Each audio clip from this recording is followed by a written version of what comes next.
Hello guys, so welcome back sa video natin. And of course, in-announce na ng Executive Vice President ng WWE na si John Cena ay magiging full-time next year. Yes, magiging full-time na si John Cena next year hanggang sa pagka-retire niya. Sa pagtatapos ng 2025. 'Di ba? Now, alam natin, sabi ni John Cena, magre-retire na siya next year. So, ayun, in-announce na ng Executive Vice President ng WWE na si John Cena ay magiging full-time wrestler na. So, basically means, magiging full-time siya hanggang sa pagretiro niya. No? By the end of 2025, yun na yung retirement match na ni John Cena.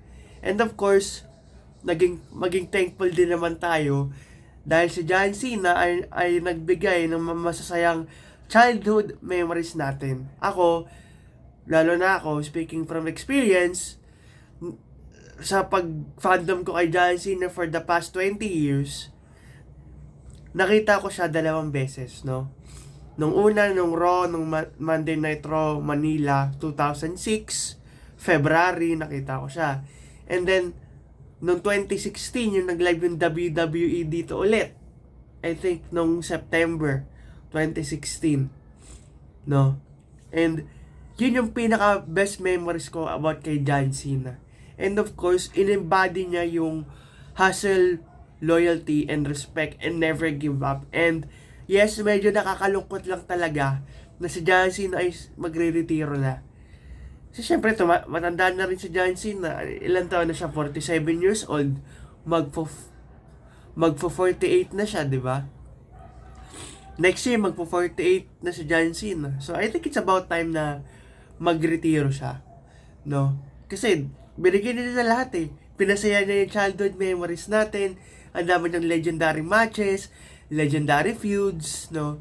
Yung mga kinalaban niya dati nung heights ng career niya. Sila John Cena, sila Batista, si Randy Orton, Triple H, The Rock, Undertaker, Kurt Angle, Brock Lesnar, Edge, kung sino-sino pa, no, ay who's who Hall of Famers na kinalaban ni John Cena throughout his career. And it's about time na magretiro na siya. Kasi, kung napapanood niyo yung mga recent interview ni John Cena, is hindi niya kaya pagsabayin ng wrestling at saka yung Hollywood yung obligation siya na sa Hollywood. Sabi niya, my body can't take it anymore when it comes to wrestling. No. Sa Hollywood, I think kaya pa niya. Pero I think pag sa mga Hollywood movies niya, meron siyang stunt double. So, yun lang naman, no.